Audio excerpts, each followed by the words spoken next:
Hi there, my name is John Franklin. I'm Chief Economist at Pro Bono Economics. For those of you who don't know us, we are a charity that exists to support other organisations in the social sector through the use of skills, of economists.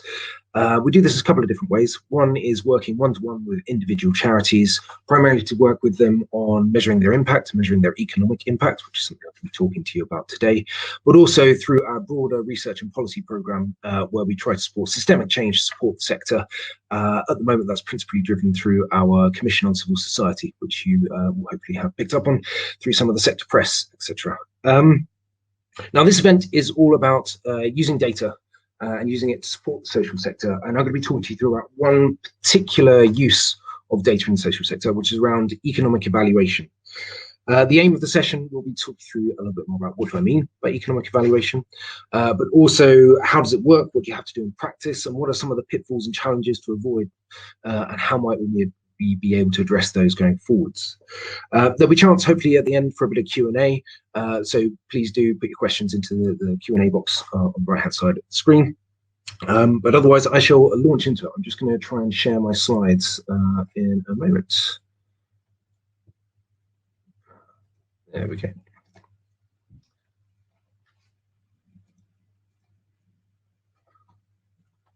Hopefully you guys can all see that. So what do we mean by economic evaluation? This is one of those terms where there is probably a really dry technical definition that at some stage I should look up and remember what it is. But I'll be honest, even if I had bothered to do that, it probably would be very enlightening, probably be very long, very boring, and not actually give you a feel for what we mean by economic evaluation. So I tend to find it's more useful to talk about what kinds of things is it that charities and other social sector organisations approach us for when they look for support from Pro Bono Economics. And it falls into kind of four broad categories. In the top left-hand side, we've got what we call a social cost benefit analysis. So this is when organisations are ultimately looking for the kind of line that goes, for every £1 we spend, we generate £4 in social benefit, £5 in social benefit, whatever it is. And that is the figure that they're typically using, want to have to demonstrate the wider benefits of the spending, the intervention that they're delivering. Now, there's a couple of kind of variations along that theme. On the bottom left, we've got looking at an approach that looks specifically at taxpayer benefits. So it's kind of a subset of all of those social benefits you might include in the top left-hand side, but specifically ask, well, what's our impact on government expenditure or government costs and government revenue? So it's that kind of focus on taxpayers, normally because they're trying to influence a bit of policy or because the government is one of their primary funders. In the top right-hand side, we have a bit of a more kind of qualitative statement that sometimes our projects will deliver. And this is typically if we haven't got good enough evidence to hone in on a single pounds benefit for every pound spent. If we're in a bit of a grey area, if it's a little bit tricky, a little bit complex, then we might be able to look at some alternative scenarios or break-even analysis, which helps us provide some kind of assessment like the one we've got here. So overall, the benefits of the program may offset the costs or are likely to offset the costs, provided that you believe these kind of key assumptions that sit behind it. So it's a bit more of a qualitative assessment. It's a little more cautious than the ones we've got on the left-hand side, but still often helpful in terms of influence, particularly relatively sophisticated funders. The final one in the bottom right is a slightly different approach or issue that people tend to approach us for. It's essentially around advocacy and campaigning, so trying to influence typically government policy or other key stakeholders. And rather than evaluating a specific intervention and saying what the benefits specifically of that intervention are, is looking more at a broader problem, an issue for the UK, and assessing, well, what's the total cost of this problem? And that can be helpful for raising the profile of the issue. It's often a particularly kind of media-friendly kind of phrase that you get out at the end of it, which can help with campaigning work and really get extra coverage for an issue that you're trying to influence and highlight. So that kind of gives you a feel for what we mean by economic evaluation. Ultimately, those are the kinds of things that people are trying to get out of us when we support them on a project. But I think the question that often comes up is, how does that fit with all the other potential approaches to measuring impact and evaluating the impact of an organisation? And we will be the first ones to admit that economic evaluation is neither the only approach to measuring impact, nor necessarily the most important approach to measuring impact. We are definitely advocates that organizations in the social sector should be thinking about their impact in a number of different ways. And that could be case studies, and this is something that charities are typically fairly good at, describing that human experience to give people a feel for how their intervention works and how their support helps the beneficiaries they're working with. Often there's a need for qualitative research. In particular, that's important for us understanding kind of why and how an intervention works, and identifying ways of improving it as well can be really important through the qualitative research. And in the top left-hand side on this slide, we've got the kind of quantitative approaches, of which economic evaluation is a particular example of that. And these are the kind of unashamedly numbers-focused, hard quantitative measures for evaluation. And they are really useful. They can be really powerful for demonstrating impact. But as I said, we would never say that's the only approach to use, and we would always encourage organizations to use a series of these. And economic evaluation is definitely a kind of subset of that quantitative approach. We tend to think of it as a bit of an extension of the kind of typical approach taken to quantitative evaluation. And probably the best way of drawing this out is to look at it in terms of very simplified, overly simplified, if you like, a logic model or theory of change that people might use for thinking about that kind of evaluation. So on this slide, we've got what's kind of the, I guess, a pretty traditional way of looking at an intervention, a charitable intervention, and the impact that it's having. And this would be a kind of standard logic model that I'm sure a lot of you are very familiar with. So on the left-hand side, we've got the inputs. So this will be all the things like staff time, accommodation costs, IT costs, management overheads, all those things that go into making a charity or a social sector organization work. Those are all then used to deliver a set of activities. And this is the kind of core of what social sector organizations do. So this could be counseling services, it could be organizing clubs and activities, befriending services, it could be working in schools to deliver programs to support educational outcomes. It could be a whole host of different things that different organizations will do. And all of those fall into the activities. And that's the kind of bread and butter of what the social sector organizations do on a day-to-day basis. Here's where we start to get into the kind of tricky territory of distinguishing what we mean by different things. So first of all, we start off with outputs. These are typically measures of how much of something you're doing. So it's the kind of things you can count is the easiest way of defining it. So this might be the number of people you've supported, or the number of sessions you've run, or the number of groups you have helped establish. And they're kind of easily countable things that kind of capture the scale of the processes you're delivering. Whereas outcomes is far more about the change you want to see in the world. So what is it that you want to change about the beneficiaries that you're working with? How do you want their lives to improve as a result of the work you're doing? And that's very much what the outcomes is all about. And this is our kind of way, a very simple way of kind of capturing what most organizations will think about when they think about their intervention. What is it they're trying to do? And it's kind of very standard structure to be used for quantitative evaluations. So it helps you compare for the inputs you're putting in at one end, what outcomes are we getting at the other end. Now, an economic evaluation, I guess, extends this in three key ways. First of all, we make a very clear distinction between outcomes and impact. So outcomes are the changes that you might see for the beneficiaries you're working with. So those are the kind of changes you want to see.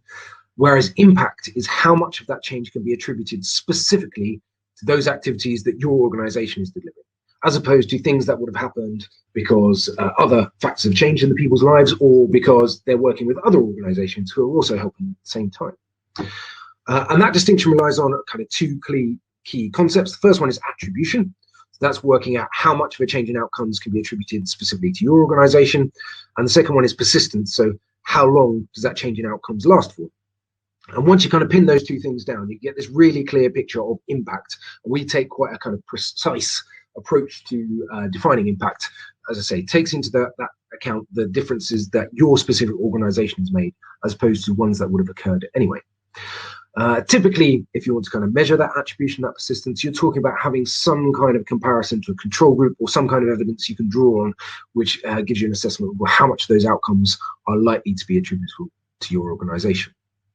So that's that first step, from outcomes to impact, taking a really rigorous approach to defining impact. The next step is going from impact to a set of benefits, which are kind of relatively easily valued from an economic evaluation perspective. Now, these kinds of benefits are typically either changes in productivity, so the amount of stuff that's produced by the economy. Those are kind of really hard and fast GDP type benefits. They could be impacts on the cost of delivering services, so public services, government services. Are we reducing the demand on those services? Is that going to have a benefit in terms of reducing the costs of those services? But also, it could be improvements in the quality of life for the individuals you're working with. You know, improvements in well-being, making that person feel better in and of themselves. That is also a benefit, which is really important, although can be quite tricky to value from a traditional economic perspective. We'll touch a bit more on this a bit later on. With some of those kinds of benefits, and the kind of next kind of key concept there is the idea of an evidence pathway. And this is a bit of evidence that already exists out there. So it might be in academic literature or evidence that you as an organization has already established, or that a university somewhere has established, that allows you to link those outcomes that you are interested in as an organization through to those kinds of economic benefits that I've talked about in terms of reduced demand on taxpayer services, increased GDP, so increased productivity, or improvements in quality of life. The final step is taking those benefits that we've quantified and established using the evidence pathway that we've got, and then putting a value on those. Typically, although not exclusively, this is a monetary value, so it's put in a pounds and pence figure. This is what organizations often want from us when they approach us. And the idea is not that economists think that money is the greatest thing ever and it's the best way of doing this, but it's more that it's a common currency that everybody more or less understands. So it allows you to compare the value of those benefits in that common currency against the cost of the inputs, for example, which can be really helpful for assessing the value for money of something. However, pounds and pence isn't the only way of valuing the kind of benefits that we're talking about here. And increasingly putting a value in terms of improving well-being, using some of the kind of standardized measures that the Office of National Statistics has come up with, is something that a lot of organizations are looking at and thinking about. And certainly within government circles, when they're thinking about appraisal of different policies, putting value into those terms and not necessarily financial monetized terms is definitely something that's kind of growing as an idea and growing in terms of influence. So it's those three boxes on the right-hand side, the impact, the benefits, and the value, that we see as the way of kind of extending a traditional logic chain or theory of change for the purposes of economic evaluation. And those concepts of attribution, persistence, and having an evidence pathway, an evidence base that allows you to translate from the outcomes you're interested in into those kinds of benefits that can be valued, are absolutely critical. Now, it's probably easiest to kind of further describe this by putting it into context and giving you an example. So one of the charities we worked with recently was the Magic Breakfast. And they provide school breakfast clubs and outreach to essentially make sure that pupils have a full stomach when they start the day, so that they're not hungry and are able to pay more attention and learn more during the morning whilst they're at school. Now, for their intervention, they have a set of inputs. They're primarily food for the children and the costs of staff time, so that typically have teaching assistants who will man the breakfast clubs and oversee them. And that costs around £778 per pupil per year for those input costs. They have a set of activities, which are described are school breakfast clubs, and there's a number of things that go around that, but essentially school breakfast clubs are at the core of it. In terms of outputs, as I say, this is something that you can count to do with your process is kind of the easiest way of thinking about this. So for Magic Breakfast, they provided breakfast for 167,000 children in the year before this report was produced. So that kind of gives you an assessment. It's quite a big organization. They're reaching quite a lot of children across the country. And this is when we get into the critical bit for economic evaluation. The outcome that they are focused on is primarily academic progress. That's why they were set up, so that by ensuring no child starts the day hungry, they are able to pay more attention, and progress better in terms of academic terms. And Magic Breakfast had actually completed a study with the Education Endowment Fund and the Institute for Fiscal Study, looking at the impact that the program has on Key Stage 1, so academic attainment at age 6 and 7. And this study looked at a set of schools which received the support of Magic Breakfast versus a set of schools that didn't. So we've got this idea of a control group to compare against. and were able to demonstrate that actually for those schools that that Magic Breakfast worked with, there was a kind of demonstrable improvement in that Key Stage 1 academic attainment.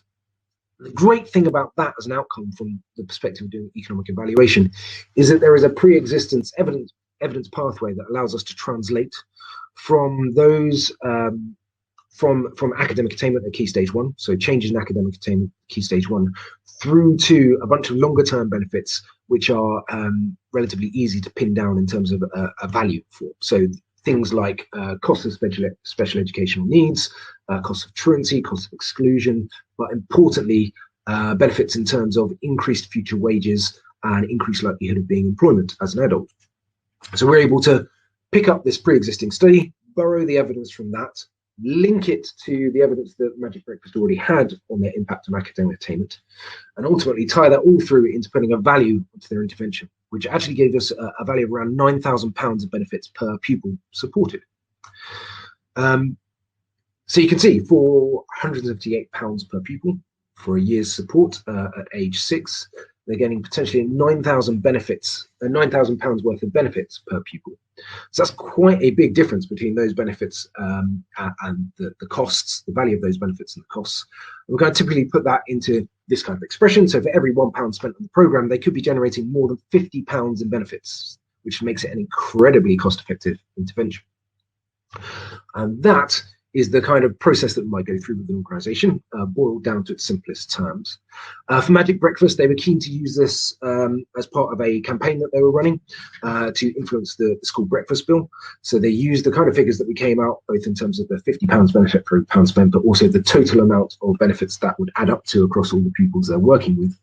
And use that to support a kind of letter writing campaign, sending into MPs in the process, which kind of timed to work alongside the process of the breakfast bill that was going through Parliament at the time. Now, hopefully that makes some sense, and I'm happy to come back to any questions on this at the end. But it's probably a little bit intimidating actually to look at the Magic Breakfast study. It's a good one because it shows very neatly how it all flows through. But not that many organisations have that nice kind of equivalent, the Education Endowment Fund study, which shows very neatly how the impact the Magic Breakfast had on academic outcomes. Not always do they have perfect data to fit all of this together. Not always is there an ideal perfect evidence pathway to use, which allows you to link neatly from the outcomes that the charity is interested in through to those economic benefits. So it's probably helpful to look at another example as well, where actually it's probably more representative of the level of evidence, the level of data that most charities have when they approach us. So this example is Veterans Aid. They run a set of accommodation and support services for veterans, veterans specifically who are on the edge of homeless or who are homeless, and they provide a range of specialist support to help those veterans get back on their feet and kind of put their lives back on a more sustainable path. Now, in terms of the inputs, this example, it cost $274,000 for the staff and accommodation at a particular site that supported 166 veterans in the year that we were looking at. This example. The activities, as I say, are set of accommodation and specialist supports at a very high level, those two key things that fall into it. And they have data on a number of outcomes that they help their beneficiaries to deliver. And those are things like having sustained accommodation, so not being street homeless anymore. It can be alcohol and drug abstinence, and it can be improved mental health or getting people into employment. But what they don't have, and this is the position that a lot of charities find themselves, is any evidence on those important concepts of attribution or persistence. They haven't got a control group. It's not easy to find a group of people they can compare outcomes against, because ultimately they have a kind of a moral need and ethical reasons to support every person they come that they come into contact with and they're able to support. So it's very hard to build up a picture of what would be an appropriate control group, particularly as given the veterans they're working with are often homeless. It's a particularly difficult group to find any data already out there on. So it's kind of very hard to find what that control group should be. However, there were evidence pathways that allows us to translate those kinds of outcomes that they're interested in into benefits and particularly put a value on it in monetized terms. So the Greater Manchester Central Authority unit cost database is an example of an evidence pathway that's out there that allows you to translate some of these kinds of outcomes into a monetary value. And if you do that and just look at the total outcomes they delivered, then potentially that service is delivering nearly £1 million of benefit per year. But there's a kind of important part of that sentence there, which is the maximum of 965,000 benefits per year. And that's a maximum because it doesn't take into account attribution or persistence, those really important concepts that I mentioned earlier. So what can we do in this circumstance? Well, it doesn't mean we can't do anything in terms of economic evaluation, but it does have a real impact in terms of the approach that we take and, I guess, the strength of the conclusions that you can draw from it.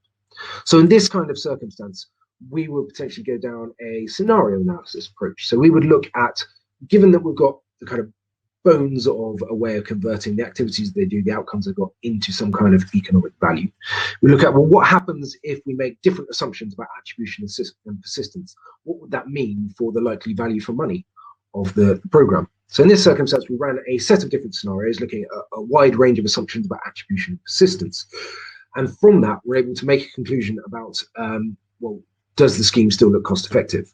And the kind of conclusion we came up is that benefits are likely to exceed costs for most of the scenarios considered. Now, you can see that is qualitatively very different from the hard, strong conclusion that we have in Magic Breakfast of, for every pound spent, there's could be as much as £50 benefits delivered.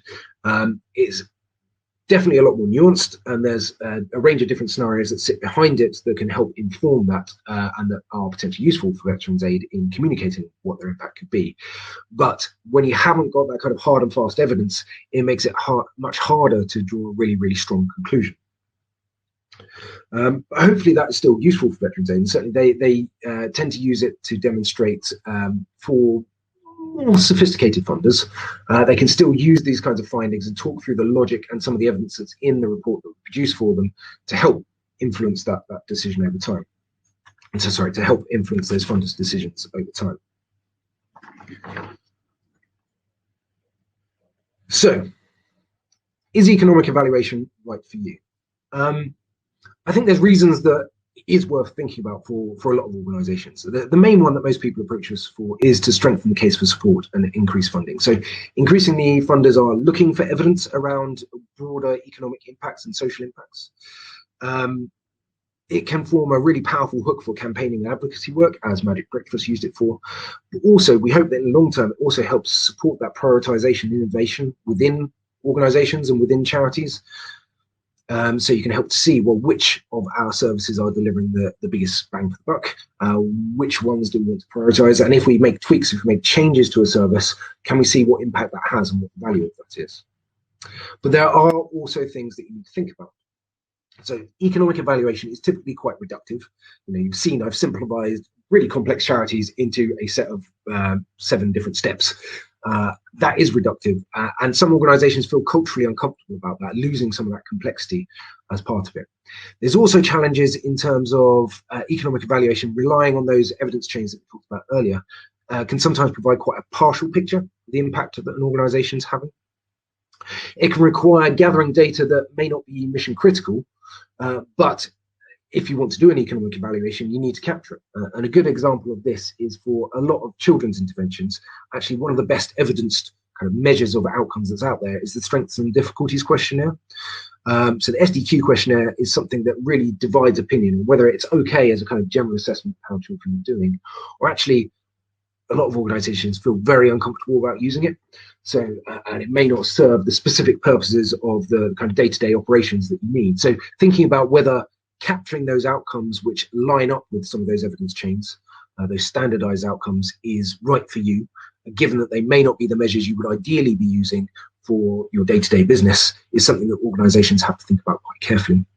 But it also requires quite a lot of internal resources to make it work. So even if you have some external support in terms of like Pro Bono Economics helping you with the economic evaluation, it can still make it quite challenging to actually deliver, because you need to provide people that understand the data, understand how the organization works, can think about what the most useful conclusions might be for the purposes you want to do that economic evaluation for.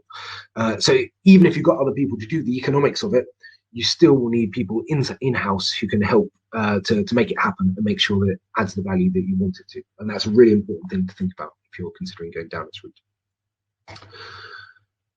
Some of those challenges that I talk about in terms of partial coverage or being quite reductive are potentially addressed by changing what we value through an economic evaluation. As I said earlier, traditionally it's been a pounds and pence valuation, but increasingly looking at well-being could potentially help with that. In particular, the Office of National Statistics have developed a standardized set of well-being questions, of which the one in the top left, highlighted in yellow, the overall satisfaction question, life satisfaction question, is one that is playing quite a leading role in terms of if you look at how government appraisers are thinking about economic evaluation and thinking about the use of well-being within economic evaluation. If you ask just this one question, before and after for the people you're working with, it can provide quite a useful way of valuing the impact that you're having, and it looks a bit more broadly than whether you got somebody into a job, what their wages were, and actually starts to do a much better job of capturing some of that. How have you changed their quality of life, which can be really important. So we think that well-being is one of those things that organisations should be thinking about more at the moment, thinking about how they capture the change in well-being that they help to deliver, but also in terms of describing the overall impact that an organisation has. Putting it in well-being terms could be a far more powerful way of capturing all the impacts that you have and actually align a lot better with what most social sector organisations exist to deliver, which are ultimately improvements in the quality of people's life.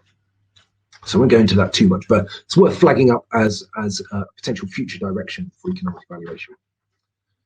So if you are thinking about it, what does the journey look like? I'm going to whip through this relatively quickly. So start on the left-hand side. The first step for pretty much any kind of evaluation is to establish some kind of logic model or theory of change, which describes what it is you do and how that links into a set of outcomes, a set of impacts, and a set of benefits that you ultimately exist to deliver.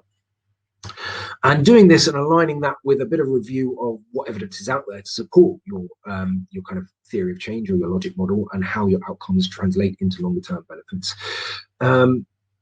really provides the kind of foundations for any further work you want to do. And at that point, even if you've just established a clear logic model, that can still be really helpful in terms of funding bids and approaching funders, because it allows you to describe what it is you do in a really kind of clear, succinct way, but also allows you to, if you've looked at that evidence, say, well, our intervention has been linked to better outcomes in the following areas, and those outcomes typically lead to other benefits such as this. It already started to build up that story of how you have an impact. Although you can't quantify it at that stage, you can at least talk about it qualitatively. The next step is to think about those outcome measures you're using. You really need to be able to tie into those evidence chains that already exist out there if you want to be able to do economic evaluation down the line. And if you can get some of those standardized outcomes established and start gathering those before and after for the people that you're working with, then it's likely you can start to build some kind of economic evaluation. It might be more at the veterans aid, more qualitative conclusion end, so talking about the fact that it's likely your benefits will outweigh your costs rather than a hard and fast financial benefit. And then if you can start moving towards having some kind of control group to compare against, that's when you start to have strong enough evidence to make some of those strong statements which most organisations are ultimately after from economic evaluation. So for every pound spent, we generate £4 of benefits. But ultimately, I guess the holy grail for us is that is then used to drive innovation and prioritisation within organisations and across organisations. So helping to identify which interventions give the biggest bang for their buck, helping to identify whether improvements have driven up and made changes and improvements to the outcomes delivered by an organisation over time, and ultimately what the value of those innovations and changes to the way money is allocated over time, what that value will bring, what that additional value is to UK society. So there's kind of a very broad level, that's how it changes. And certainly first three steps of this align quite neatly with some of the other examples you might get for frameworks such as the Nesta evidence framework as well. Now I'm going to leave it there. It's been a very kind of brief canter through economic evaluation and some of the issues you might need to think about. Whilst we as an organisation, Pro Bono Economics, do typically have more charities wanting to work with us than we have capacity to deliver, we are always interested to hear from more organisations who have questions about economic evaluation or are interested in getting support in delivering a specific project, such as the ones that I talked about earlier for Magic Breakfast and Veterans Aid. Do feel free to get in touch. and here's our email address, which is projects@probonoeconomics.com. Alternatively, you can go to our website and use the contact us page there.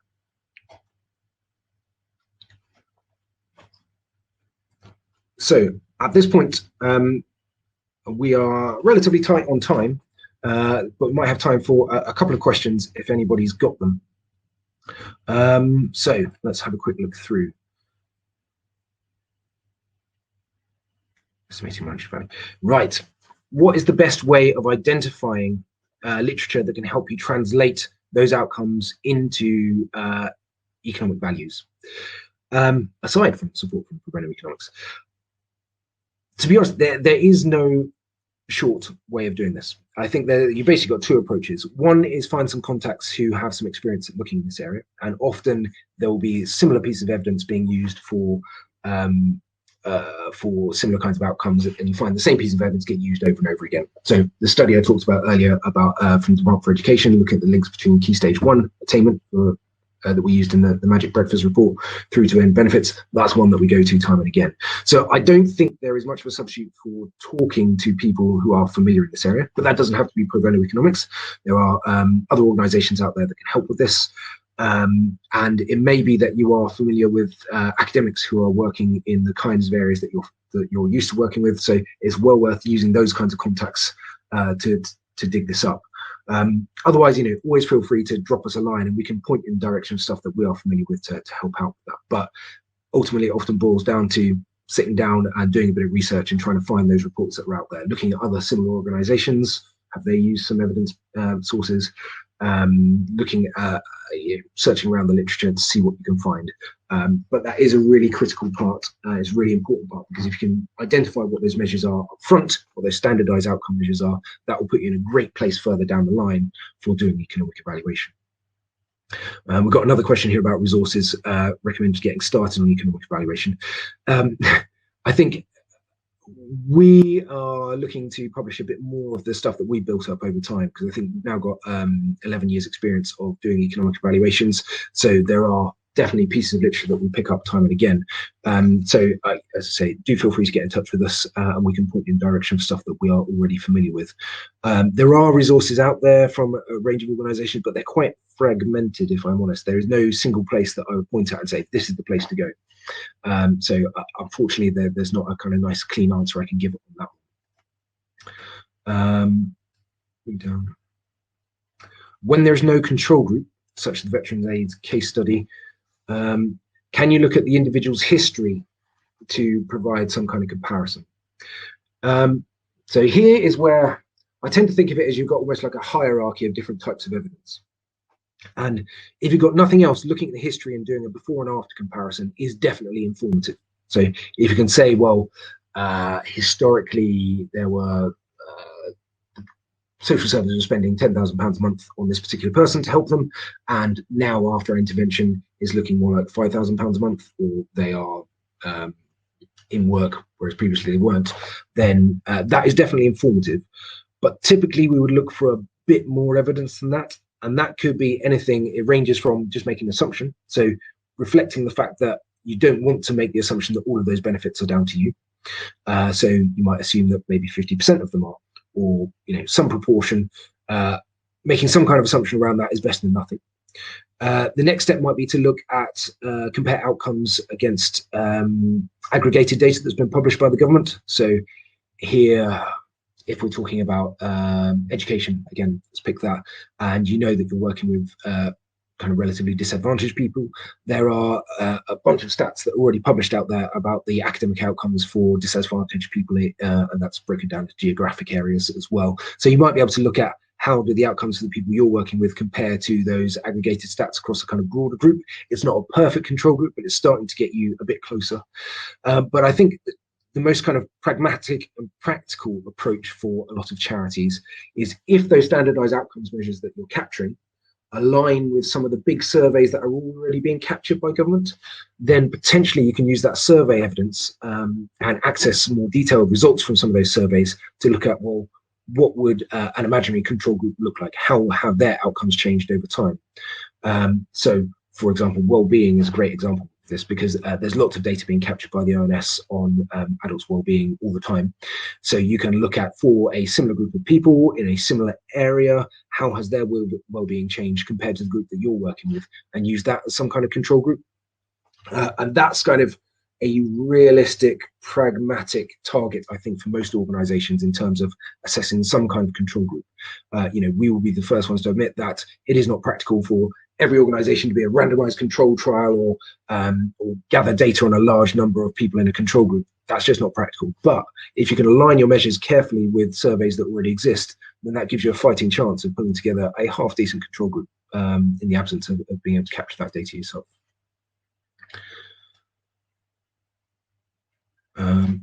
I don't know how I'm doing for time here and what time I want to wrap up. Sophie, do feel free to tell me if we need to finish up. Otherwise, I'll keep picking through some of these questions.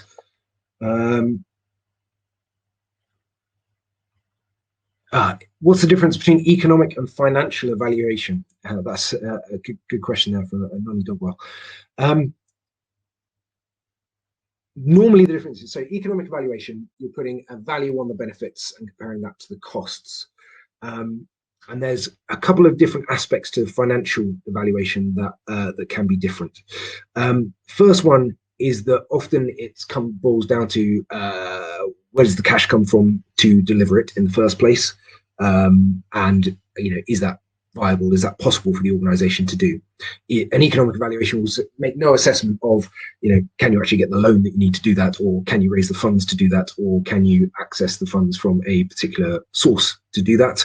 That is very much the kind of question for your finance colleagues and yourselves to work on. An economic evaluation will say, well, assuming you can get the money, these are the kind of benefits that you get out of it. The other aspect of financial evaluation that can be a little bit different is to what extent the benefits that we estimate from an economic evaluation are realizable. But so let's kind of best explain for an example.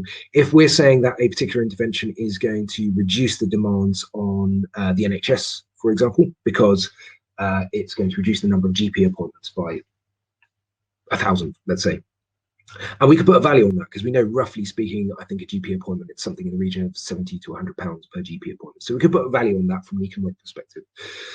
But is it actually financially kind of realizable for the NHS? Well, that probably depends on getting enough of a reduction that you can start to reduce the staffing, GPs staffing. If you can employ one less doctor, then actually that's when you kind of deliver the cashable savings. And that can be some of the difference. So economic evaluation tends to be at a slightly higher level, a bit more kind of approximate in terms of these are the scale of benefits and this is how we value them. When you get into the financial evaluation, the difference can be, at what point can you reduce the number of hours that you're employing a GP for and actually realize those benefits for the local commissioning group or something like that. So that's kind of another one of those distinctions there. I'll take one more question and then I think we better wrap up. When considering benefits, how do you decide which results are in versus out, especially when benefits are systematically linked? How do you figure out the boundaries to apply within the economic evaluation? The short answer is there is a lot of judgment involved. There's no kind of hard and fast rule that I can sit here and say, this is how you make that decision. It is judgment. And that judgment is informed by two things. First of all is, what's the purpose, the original purpose that you're doing the economic evaluation? Who's the stakeholder you're trying to influence? Is it your own trustees? Is it a particular funder? Is it specifically the Treasury and a government funder? In which case, for each of those, you might have a slightly different, I guess, burden of evidence, standard of evidence that you want to adhere to. And therefore, you might want to be more demanding if it's something that's going to go to the Treasury, potentially than if it's going to your trustees, who might be willing to accept more of a kind of rough and ready figure, as long as it gives them a kind of sense of the potential scale. So I think that's one side of it, is thinking about who it's for, and different stakeholders will have different standards of evidence that they're trying to hold you to. The second one will be the quality of the evidence. And here is where you get into real kind of grey areas and judgments. In an ideal world, and again, this kind of goes back to that hierarchy of different standards of evidence. So if at the top of that hierarchy, you've got a wonderful randomized control trial that's been done on a large scale, or multiple randomized control trials that have been done on a large scale across lots of different areas of the UK, that's great, but very few people are going to get up to that level. I would typically say, in order to kind of quantify it in a £4 benefit for £1 spent. We'd be looking for some kind of measure of a control group so we can get some kind of assessment of attribution. And also an evidence chain that we're pretty comfortable the measures used in that evidence chain line up from the outcomes that you're talking about to the benefits that we want to put a value on. If we've got both of those things, then we're pretty confident about including it. And then as you get a bit further away from that, if you don't have a control group or you don't have a nice kind of evidence chains that's using exactly the measures you want, that's where you're really getting into the grey areas and a lot of judgment. And I think the more grey area you get into, the more you want to look at potentially a range of benefits or put a range around the end outcomes of the economic evaluation to capture that uncertainty. But it is very judgmental and there is a lot of grey area in it, and it's kind of thinking about who it is you're trying to influence and what standard of evidence they're likely to want to hold you to, and then thinking about what's the quality of the evidence you've got to work with. I will leave that there for today because we're kind of already run over and I don't want to eat too far into your lunch breaks. But if you have further questions, do feel free to get in touch with us at Pro Bono Economics, and we'd love to hear from you. Thanks a lot.